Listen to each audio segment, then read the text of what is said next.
You've got questions, we've got answers. And we'll be sharing those answers today. We'll help you make sense of this chaotic financial market and provide the information that you need to make the right decisions for your retirement plan. You guessed it, it's that time again, time to tune out the hype and focus on the facts. Facts that matter to you, the income generation. Let's get started. Get ready to separate reality from myth. Joining me right now is Sound Income Strategies founder and CEO David Scranton. They've created a new type of inflation, and although markets have always been an emotional place, they seem to be even more of an emotional place these days. Jeffrey Small, market watcher, is with me. Stock market dynamic is getting ready to significantly change. So let's bring in our co-host, Jeff Small, president of Arbor Financial Services, and also the brand ambassador for the Retirement Income Store.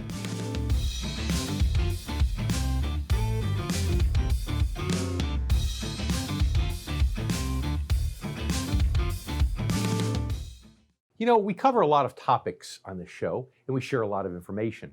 However, the world of finance, let's face it, is ever-changing. Tax laws, rules around Social Security, RMDs, the financial markets themselves are always in flux. And in addition to that, every person's situation is different. We understand that no matter how much information we provide, you'll always have more questions.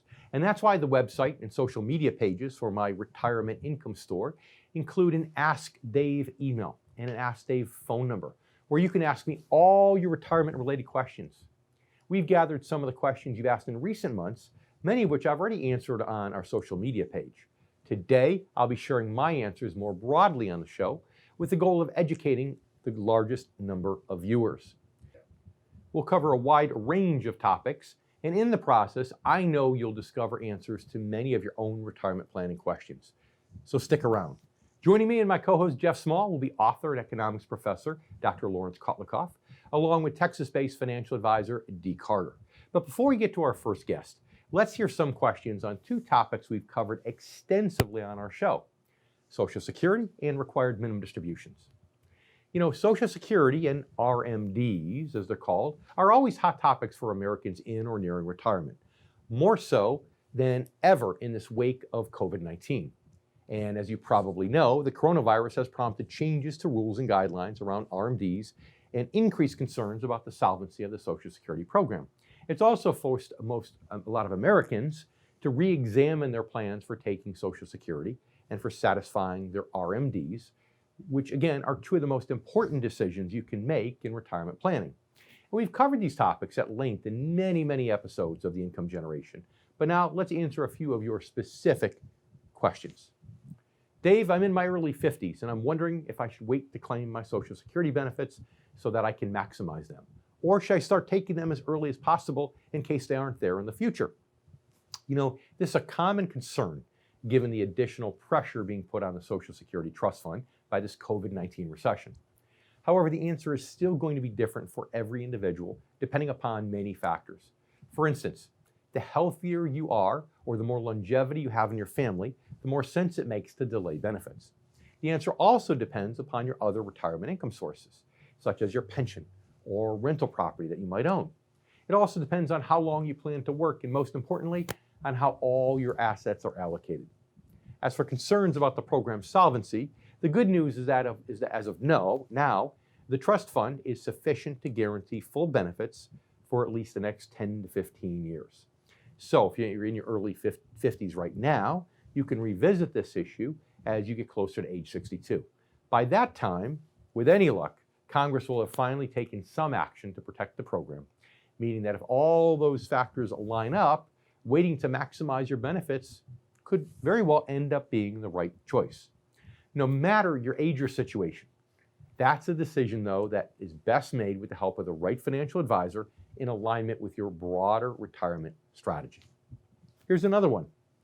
Dave, are there any issues I should be aware of about RMDs, required minimum distributions, as they relate to annuities?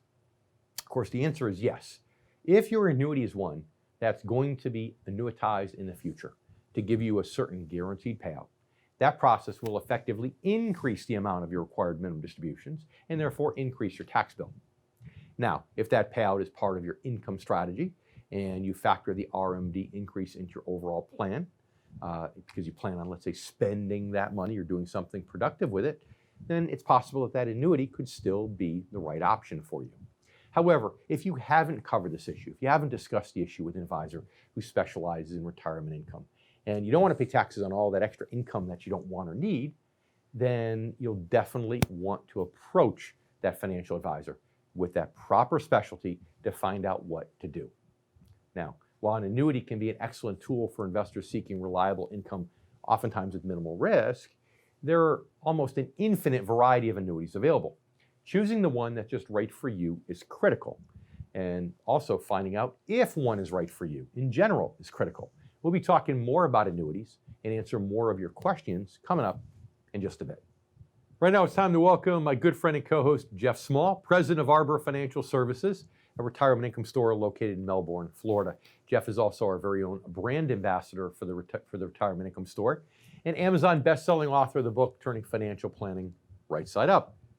We also want to bring in our first guest, a good friend of the income generation, Dr. Laurence Kotlikoff, an economics professor at Boston University, as well as president of MaxFi, a personal financial planner. Dr. Kotlikoff, thanks for being back with us here on the show. Great to be with you guys again. So, back in June, you wrote an article, right? You said, we can kind of control COVID within 1 month if we follow a certain protocol. Yeah. But here we are again, right? We're in the fall, and we're starting to see infections spike. So they didn't take your advice. So what do you think is going to happen over the course of the winter with this?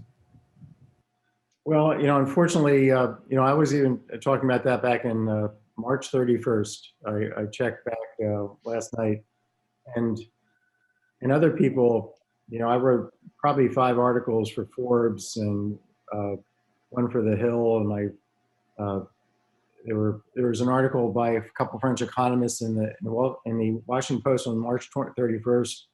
This was about group testing, the idea of having everybody in a household swab their nose, stick all the swabs together, one somewhat larger test tube, send that off to the lab, have the whole thing tested in one batch, and then you can, we would have increased the testing capacity by a factor of at least 3. And then there's other ways of combining swabs from people in many households. You could have easily tested every household once a week through the spring. In addition, just let me tell you guys one very important thing, which people don't realize, is that we have enormous PCR testing capacity around the country. We have academic labs.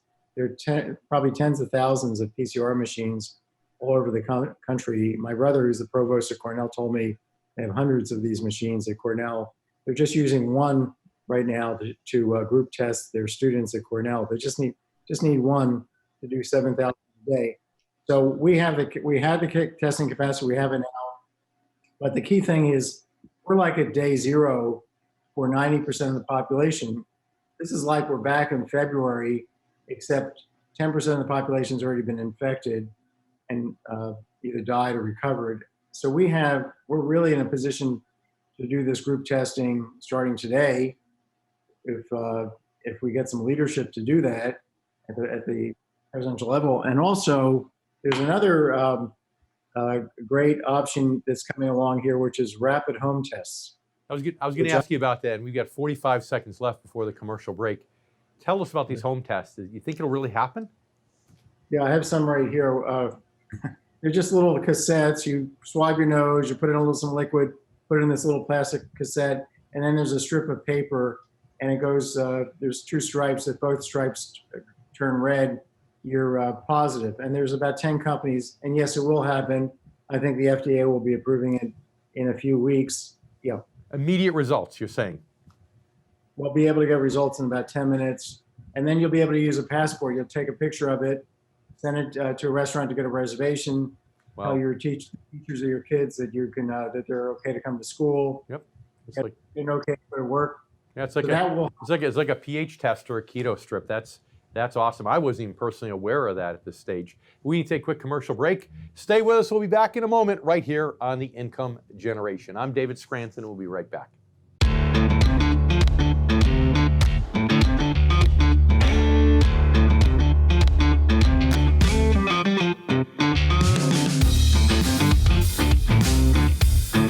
I'm David Scranton. During my career, I found that most baby boomers have done a great job growing their retirement savings, yet many don't know how to convert their savings into steady income. And that is why I built the Retirement Income Store, to help hardworking Americans preserve their assets and establish steady streams of income. Call 866-710-1749 to receive your free retirement income kit with 5 educational tools and a no-obligation conversation with an income specialist. Call 866-710-1749. Online at theretirementinComestore.com. The Income Generation is now available on YouTube. Subscribe to The Income Generation so you never miss a show. You can watch all your favorite episodes now in one place, as well as catch up with your favorite financial guests. Subscribe now to The Income Generation, only on YouTube.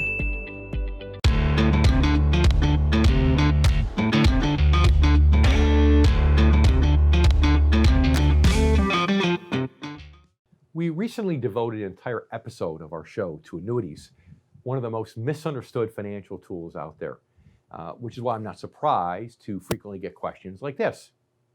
Dave, what are some of the pros and cons of annuities? Well, of course, that's a broad topic, and there are an incredibly wide variety of annuities available, all with various pros and cons. However, there are 2 pros that are pretty much universal to all annuities. The first is the ability to get a guaranteed lifetime income stream now or in the future. The second is the ability to defer taxes while you're deferring the income. Beyond that, annuities start to diverge between those that can carry more risk and those designed for safety. The latter might be one that insures your principal against loss. Among the riskier options are variable annuities, which often come with fees that can range anywhere from 3 to 4% per year. Now, they're also riskier because they typically come with sub-accounts that are vulnerable to stock market volatility. In fact, the reason we recently did an entire show on annuities is because interest in them has spiked amid the uncertainty of the current recession. Under the right circumstances, an annuity can be a valuable part of your retirement income strategy. The key, again, is having the right advisor to help you determine not only if an annuity is right for you, but if so, which annuity makes sense for you. Another question. Dave, I've got about $250,000 in savings. How should I invest this money for income? Okay, I've included this question because it's really the question, the one we strive to answer for you every single week right here on The Income Generation.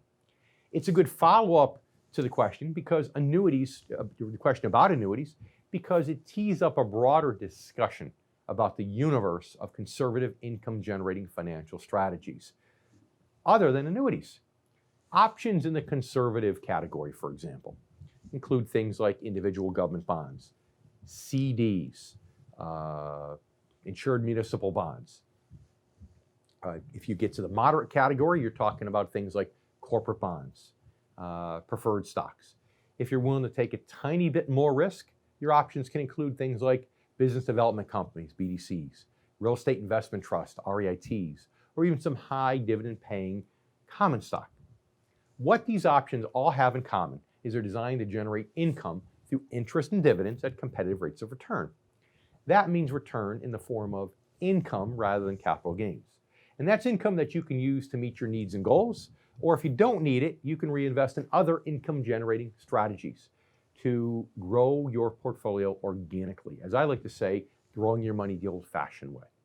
Now, getting back to the question. The caller specified he had about $250,000 in savings. So first question is that enough? Well, the answer is going to depend on, it's going to be different really for every individual depending upon many personal factors, particularly your specific retirement goals. Here's the bottom line. In many cases, your lump sum amount is far less important than the income that lump sum can generate. In other words, whether you've shifted your strategic focus from portfolio growth to portfolio income. We'll talk more about that and answer some more of your questions coming up right here in just a bit. And right now it's time to bring back in my good friend and co-host Jeff Small, along with our good friend of the Income Generation, Dr. Laurence Kotlikoff. Dr. Kotlikoff, so I understand you have with you one of those home testing kits. Let's see it. That's right here. So here's the swab. It's enclosed. I'm not going to open it. This is from E25 Bio. It's a Cambridge-based company. This is the, you take the swab the front part of your nose, not deep. You put some solution in here. You swish it around, swish it around in there. And then you put the swab in this little hole, right? Let's see, this little hole in the set. And here's this paper strip in here. And 2 lines will light up if you're positive. 1 line will light up if you're negative. And there's about 10 or so companies that have these things coming on board. So we will be in a position to fix this problem in a couple. Yeah. Do you know what the best 2 words were in that entire bunch of sentences? What? Not deep. Those are the best 2 words. Not deep. That's what people hate about COVID-19 tests. Part of your nose, So Jeff, I want to throw it to you. In the last segment, your job was to sit there and look pretty, and you've done a marvelous job doing that. But I know you're chomping at the bit to ask Dr. Kotlikoff about the economy. So have at it. So, Dr. Kotlikoff, I know that we're going to talk about some economic issues now, but the virus is intertwined with the economy, and we're looking at shutdowns probably in Europe as the virus is expanding there pretty rapidly. It's freaking out the leaders over there. We see rising cases also happening here. But in reference to what's going to happen with the economy going forward, we've seen a lot of companies exceed earnings this year that shouldn't have exceeded earnings. The average earnings call increase has been about 13%. What is your forecast for next year on earnings when I think we'll really see the tailwinds really catch up to the economy due to COVID, especially if we have rising cases here and a potential shutdown here? What is your forecast for next year's economy? Well, I would think that it's going to be, pretty. We're like -4% on GDP from where we were a year ago. If we get back to the same level of GDP as we had in 2019, that would be good. So if we go up, recover, but that's a pretty fast recovery. But it could happen. We could get that far. I don't think we're going to go beyond that. We've had a lot of bankruptcies, a lot of permanent layoffs, and a lot of people are still afraid. So as you said, we have to deal with COVID to get the economy back alive. And that requires these rapid home tests or group tests where you can get a report from the lab, take a picture of it, send it in as a passport to get back into the economy. This is the only way we're going to, short of getting a virus on board, which is going to take at least till the spring, from what everybody says, apart from the president, the current. Well, here's the problem, Dr. Kotlikoff. Here's the problem. The president gets tested every, 2 or 3 days, and everybody in his administration still got it. But Congress doesn't have any type of a follow-up weekly, bi-weekly testing regimen of any kind. And as you know, Congress isn't going to do anything for the American people that they're not doing for themselves most of the time. And so there's no political inertia on either side of the party line here to try and get a testing methodology in place, a daily regimen, so we can get back to a normal economy. Because I'm with you, I completely agree. Home-based testing, weekly, bi-weekly, batch testing, whatever, we need to put that in place to get back to a normal economy, or we're not going to be able to get there. Wouldn't you agree? Yeah, I think the pressure is just going to be immense. I mean, I'm certainly trying to put on pressure by writing op-eds myself, but once these things are available and the FDA has approved them, because the politicians are kind of out of the loop. The manufacturers of these send them to the FDA for approval after they've done some testing. The FDA approves it for over-the-counter use. Now it's going to be in CVS where you can buy these things. And then people are going to say, well, look, I can't afford it. I can't afford $5 for one of these little tests every day to go to work. And then there's going to be a clamor to make it available publicly. So I think no matter who, any politician is going to be forced to provide it to the entire public for free. Sure. Dr. Kotlikoff, I have to ask you this. We have 25 seconds left. You had mentioned before in the spring that you thought we might be going into the greatest depression we've ever had. Yeah. And it sounds like you've kind of eased back from that prediction as of late. Am I hearing you correctly? Yeah, I think things are better than I had thought. We have about 49% of the people now, about 42% of people working remotely. A lot of people are still working, physically. We have 10 million people unemployed. So this is the maximum unemployment we had in the Great Recession. We also have output 4% percentage points down from where it was a year ago. That's as big as it was in the recession too. And it's a time like this where I'm sure you're happy to have been overly pessimistic about it, because if that prediction had come true, it would be terrible, terrible for our country. So Dr. Kotlikoff, thanks so much for being back with us. We really appreciate it. Anytime, guys. You stay with us. We'll be back here with more coming up in a moment on the income generation. We'll be right back.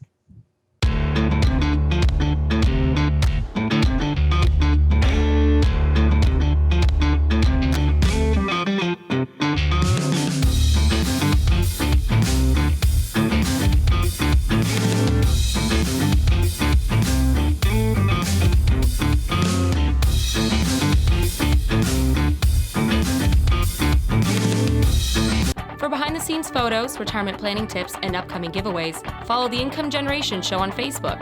And don't forget to subscribe to our YouTube channel to watch video clips, guest interviews, and to catch up on past episodes.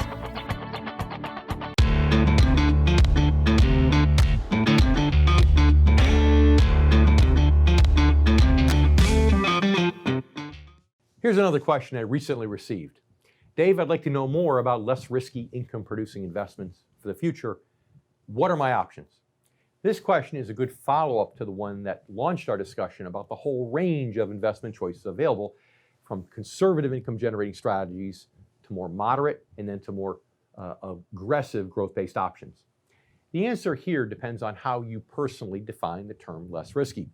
See, some people have a higher risk tolerance level than others based upon your financial situation, your goals, and your personality. Now, if you don't want to take any risk at all, you're basically limited to three options: bank CDs, government bonds, and some form of a fixed annuity. Those are things that, generally speaking, are considered to have no default risk. And it's important to understand that with each of these, your return, to a certain degree, is going to be limited. With a 10-year government bond, for example, right now you'd get about 0.75% interest per year. A 10-year CD would pay a little bit more, and an annuity might even be able to pay you close to 3%. However, 3% would be about the maximum current interest rate for these types of things in this interest rate environment. Now, if by less risky, you meant less risky than investing for growth in the stock market, now you've opened up your options to things like corporate bonds and preferreds, which are also income-based strategies.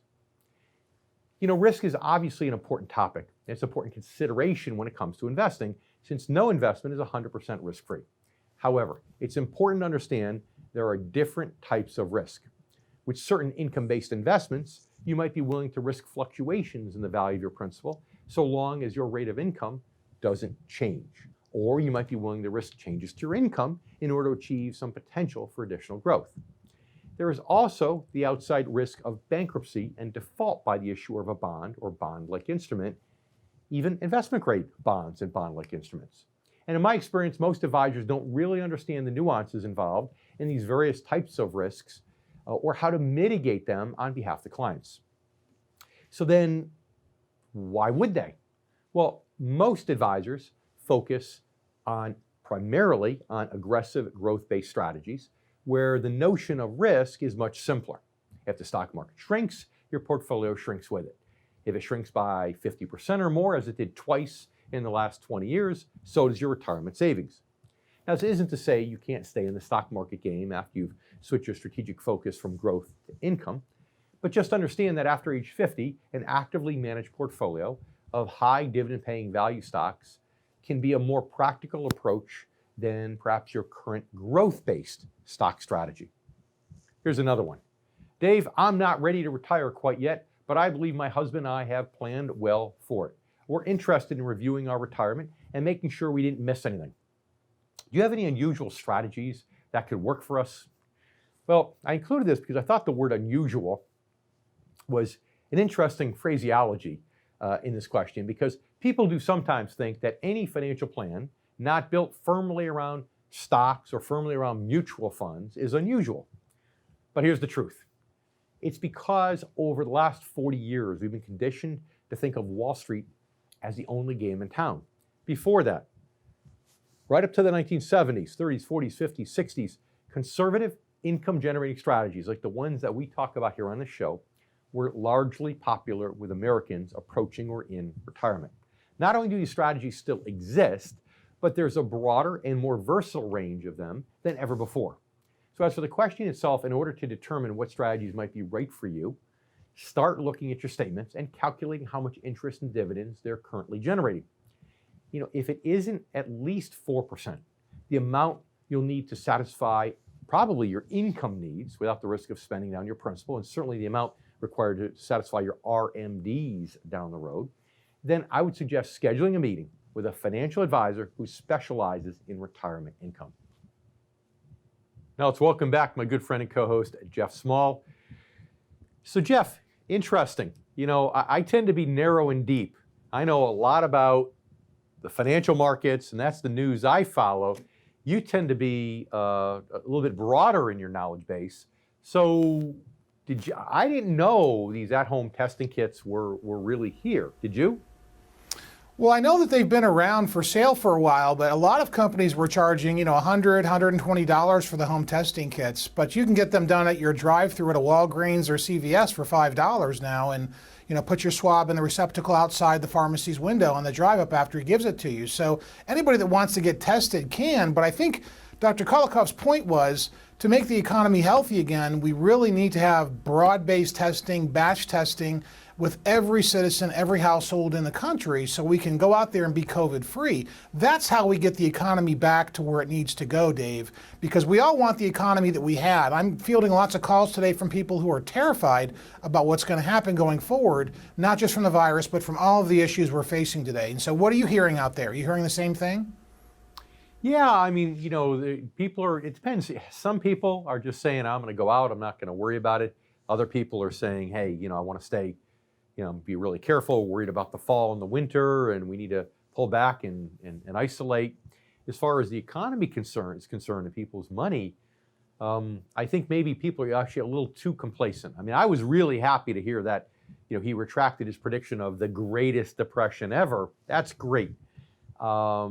But remember, as you know, and I want to stress this for you, our viewers and our listeners, that recession and stock market pullback are not always the same.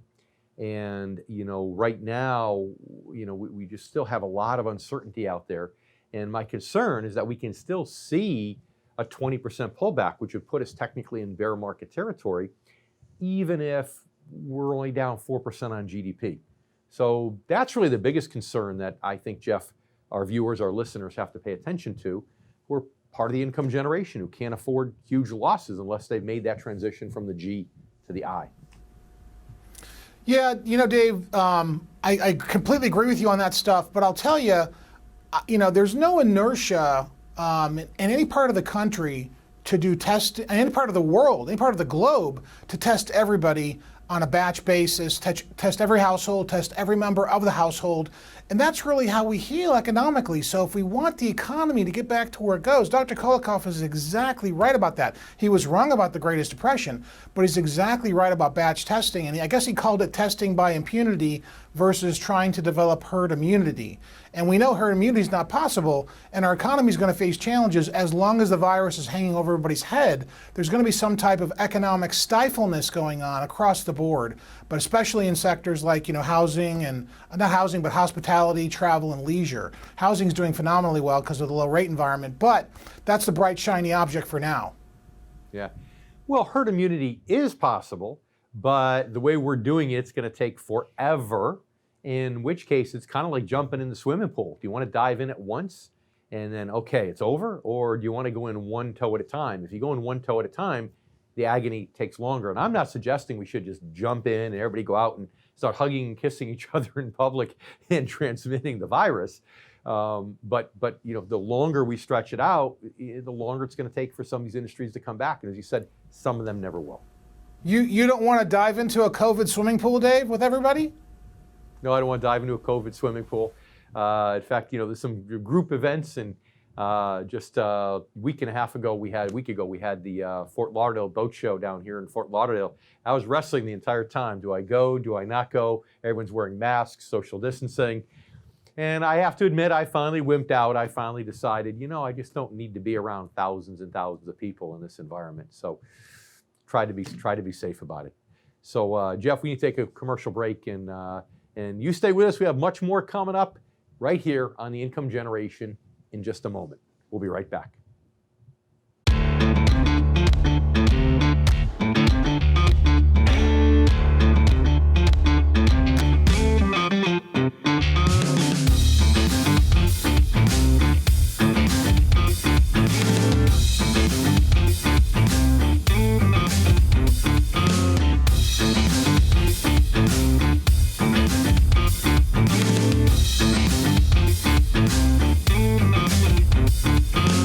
I'm David Scranton. When it came time for my mom to retire, one simple mistake forced her to work years longer than she should have.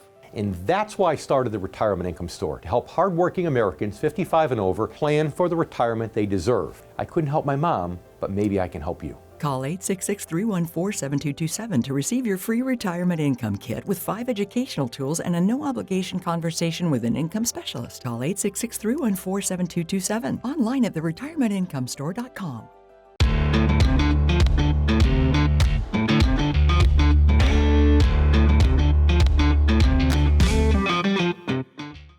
Our next question is one that I seem to hear frequently, at least recently. Dave, I'm 64. I'm looking at using a site like Stash to invest in the stock market. Do you have any advice regarding this type of investment approach? Well, online investment platforms with these mobile apps such as Stash, Acorns, Robinhood make stock market investing tempting for the do-it-yourselfer for their ease and their convenience. However, in my experience, the do-it-yourself approach rarely makes sense once you've reached or are transitioning to the age where retirement income should be your primary goal. That transitioning process can begin anytime after the age of 50, depending upon your situation and when you want to retire. But at age 64, you've definitely passed the growth and accumulation stage of financial planning, and you've entered the income stage. So my answer to this question is that if you were 24 or perhaps 34, then do-it-yourself investing in the stock market through apps like Stash might be okay. But at age 64, I would say for most people, it's extremely risky. If you should make a bad move and lose a big chunk of your savings, you simply don't have the luxury of time to recoup that loss, which increases your risk of running out of income. So my advice would be to find yourself the right financial Sherpa, someone with the experience and knowledge to guide you at this stage of your journey. Even if you made it this far up the mountain on your own as a do-it-yourselfer, understand that the terrain changes dramatically from this point on. Retirement brings with it a whole new range of challenges, some of which we've touched upon today. Social Security, required minimum distributions, income taxes, healthcare costs, estate planning, and the list goes on. A financial Sherpa familiar with this terrain, meaning an advisor who specializes in retirement income, is probably much more likely to help you reach your goal than some iPhone application. Now it's time to bring back my co-host Jeff, as well as our next guest, Dee Carter. Dee is a very good friend of ours in the Income Generation, and he's president of Carter Financial Group, a retirement income store located in Midland, Texas. Dee is also the Amazon best-selling author of the book, It's Now or Never. Dee, thanks so much for being back with us here. It's great to be back with you, Dave, and with you too, Jeff. Good to see both of you. Well, so Dee, tell me, we're doing this show today on Ask Dave, all the questions people have asked me, but what's your number one most common Ask Dee question? When they call into your radio show every Monday morning, what's the most common question you get? There are two. Actually, there are two. Number one is always what's going to happen to Social Security. I don't think that I've had a show in the last 5 years that someone didn't say, what's going to happen to Social Security regardless of what's going on politically? And the question is a good question. We really don't know. Someone's got to do something about Social Security, but that's number one. People want to know, is Social Security going to be there for me and at what level? And we try to respond to that as best we possibly can. And the second question is, am I saving enough to retire? And of course, the answer to that is, I don't know. It depends on what your lifestyle is, obviously. So those two questions, am I saving enough? And then is it in the right place? And is Social Security going to be there for me? Those are the two questions I get more than any of the two questions on the radio program. Yeah, and that second question is a lot tougher, isn't it, Jeff? Yeah, it really is. I mean, Dee's exactly right. Everybody's situation is different, but it just validates the fact that you have to start saving very early in your life to get ready for retirement because you're playing the catch-up game. It's kind of like when the stock market falls, you got to wait for your money to get back to break even, and you're playing the catch-up game. But the catch-up game applies to many things. But Dee, one of the biggest concerns I'm hearing today from folks in our business and our clients is they're really, really worried about what's going on with the markets and what's going to happen with this election. And I don't want to talk about politics. I want to be apolitical on that point, but it doesn't change the fact that people are really feeling it today, saying, we don't know what's going to happen. There's uncertainty in the air. And so how are you addressing that with your customers in Texas? And by the way, Jeff, before you answer that, Dee, I want to tell our viewers and our listeners that we are recording this actually slightly before the election. So Dee, with that in mind, go ahead. Yeah, I can take it. The main thing that I run into, I've been through several elections. I'm older than either one of you guys. I voted way back in 1964 the first time. So I have watched this thing in my 49 years in this business as to what elections have done to the market. And quite frankly, there's never been more than about a 5% adjustment either way, regardless whether it's Democrat or Republican in the stock market. The people that are in the market now, the market has a tendency to know what's going to take place in advance, and they make arrangements for that. So my situation is simply this: if you are concerned, wait. If you're not, go ahead. But be sure that you find the right place to put it and that you're doing it for the right reasons. Because a lot of people, especially in today's economy, have no idea about investing for income. So they're throwing the money into things that might hurt them down the road, regardless of who's elected. So it's going to be don't make any hasty, knee-jerk decisions based upon any election. Is a good exactly. So we need to take a quick commercial break, Dee. We'll be right back in a minute. Sure. You stay with us. We have a lot more to come right here on the Income Generation. We'll be right back.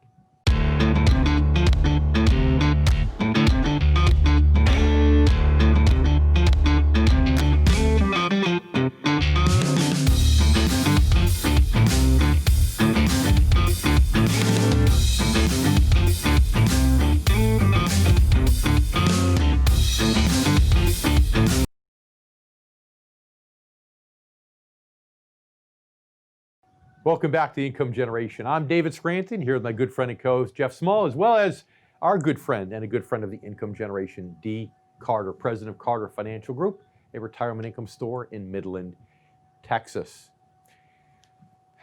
So Dee, let's switch gears just a little bit here, and let's talk about COVID. How has COVID changed how you do business, how your clients react?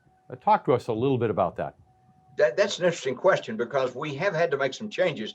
Obviously, people aren't as readily available to come into the office to see us like they have in the past. So we've gone to two different ways. I'm doing a lot of face-to-face on the telephone, which I had never done before, but we're doing a lot of face-to-face on the phone with our clientele. I had to get a phone with a bigger screen so I could see it, but we're doing some face-to-face, and we're actually setting up Zoom meetings now with clients for reviews and for first interviews on our computer. It's an interesting concept. In fact, even as I'm speaking, Mandy, my assistant and my partner in business, is on the line, the phone right now, filling out an application for someone that lives 400 miles away that we've never seen. So it's Zoom meetings, it's face-to-face on the telephone. Has done a lot of things. We're doing a lot of reviews that way, and it's kind of unique, but we're starting to like it. It's fun to do. Yeah, it definitely requires a different business skill set, and even for individuals, it's a different personal skill set. Traditionally, people have loved, hiring a financial advisor in person, shaking their hand, looking across the table. But I find that people seem to be getting more comfortable now hiring a financial advisor over the telephone or through Zoom, because it seems like for many that's their only choice with which they feel safe. Are you in concurrent with that, or do you concur with that, I should say, Jeff? Yeah, I do concur with that, and I think that's kind of Dee's mantra. But Dee, I want to shift gears for a minute here, and I've never had a chance to ask you this, even though I enjoyed reading your book. I'd like you to tell me about your title. How did you figure out the book's name, the book's title? I mean, don't tell me it was an Elvis song. Was it an Elvis song, Dee? It was an Elvis song, but the whole idea behind that is I was trying to come up with a title and realized I didn't know how to title a book. And books have a tendency to title themselves. And I was in a conversation with the gentleman that was helping me, the editor, and he said, if we don't get things done in financial planning and retirement planning now, we may never get done right. And the book just popped up. It's now or never. If we don't start today, we may never get started as we should. So even though it's the name of a song, and it is an Elvis song, it's one that he made quite famous, it still tells a story. And the subtitle of that book is How to Enjoy Your Life and Not Let Your Investments Own You. And that was the whole premise behind the book, to make sure that everything that you do, you need to start now. You need to do it while the iron is hot. And you need to make sure that your investments don't own you, that you are really in control and know what you're doing, that you know how much money you've got, where it's coming from, and you're going to have a check every month until the day you die, and then pass on to your heirs. That's where the title came from, though. Well, thank you for telling me that. I've always wondered. Your book was a phenomenal book. It's about twice the size of the book that I read. It's even bigger than Dave's book, or the book that I wrote. It's even bigger than Dave's book, D. That's because I'm older than both of you guys. I've got more history. He has more collective wisdom. That's the bottom line. So listen, D, getting back to the finances for the last 1 minute and 30 seconds we have left, okay, don't overreact with the election. It's always good advice. People tend to make, they think they're going to make huge strategic changes with their investments based upon it, and they shouldn't. But on the other hand, it's now or never. So what's the New Year's resolution that you think people should be considering for part of the income generation as we near the end of 2020? That's a great question.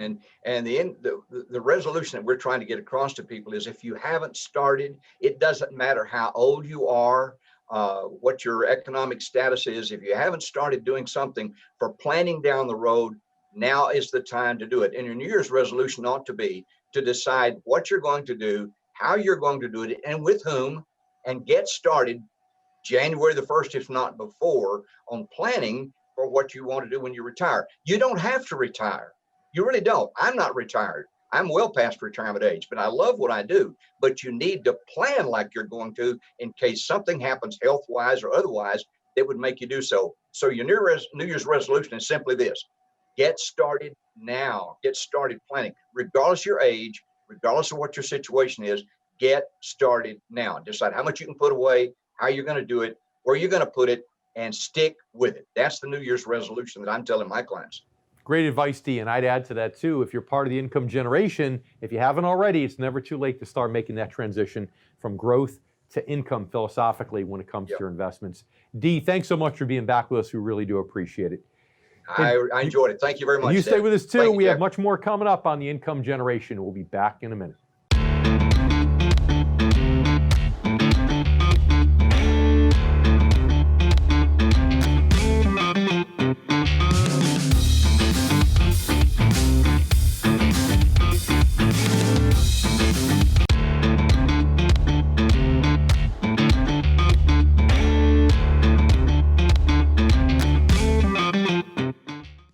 I'd like to thank my guest, Dr. Laurence Kotlikoff, and of course, our good friend Dee Carter, as well as my co-host Jeff Small, for joining me here today on the income generation. But most importantly, I want to thank you, our new and returning viewers.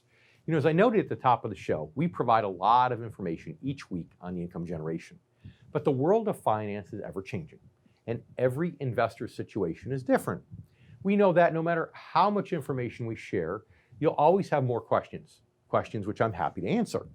So I strongly urge you to continue using the Retirement Income Store website and our social media pages to keep your questions coming.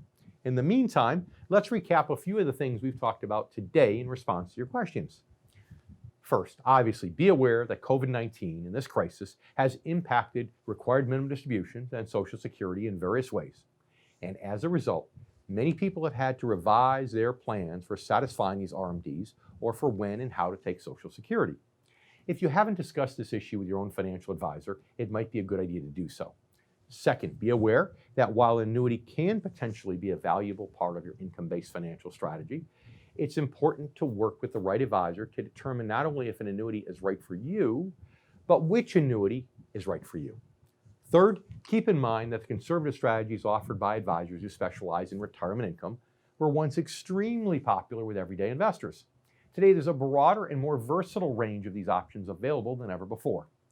Fourth, remember that there are many different kinds of investment risk, and that an advisor who specializes in retirement planning, retirement income, is uniquely qualified to help you manage those risks once you shift that strategic focus from growth to income. And finally, please remember that the same advisor is uniquely qualified to be your financial Sherpa, a guide who specializes in helping you foresee all of the many changes that arise once you approach and enter retirement. As always, stay safe and thanks for watching. If you're close to retirement and you're really concerned about your money, it's essential you stay informed and up to date. And as you know, right here is where you can do it on The Income Generation. I'm David Scranton, and we'll see you next week.